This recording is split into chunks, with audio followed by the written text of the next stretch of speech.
तर स्वागत आहे मित्रांनो माझ्या नवीन ब्लॉगमध्ये. काली उठलो आणि चाललेलो कॉलेजला काय ब्लॉग काढला नाही, आलो नाही तर वडापाव खाल्लं. मग भाऊच बोलतो सोर चल, मग त्याला बोललो तूच चलो. ते बाईके होते बडे बाईको काय तपले, सोरलो त्याला. आलो घरी तर बघते ते शेतान बाबा आहे वाटतं. नंतर झूम करून बघला तर कुठच्या तरी बॅगलाच बाबा आहे. मला वाटलं आमचा बाबा आहे, राहून द्यायचे बरं आता काय. तो रेवेला गेलो, उलूबाईचा देऊळ आहे त्याच्या पाठच्या जागेवर. सगळी वाट लावून ठेवली एअरपोर्टची मुलं. मस्त डोंगरा होती पहिले. ये बाईला वाटलं यो एडिटिंग मध्ये बसलाय. बाई पावसान भिजत होता. काय गम आहे बाईला तर काही समजत नव्हता. वाटलं तो याजी सारखी वाईफ घेते डोक्यान बघा.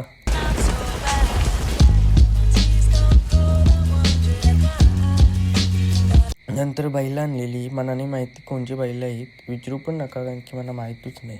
इथं का आणली म्हणा त्या पण नव्हता माहिती. आम्ही मस्त गाडी बसत होतो ना, चिल करत होतो. तो रेवेलान बसून मम्मीसनी वरती बोलवला. मम्मीच भाकरी बसत होती. तर चला आजचे ब्लॉग एवढा आतमध्ये इथंच एंड करते. उद्याच्या ब्लॉग मध्ये. आजचा होता 17वा दिवस, उद्याचा होईल 18वा. चला बाय.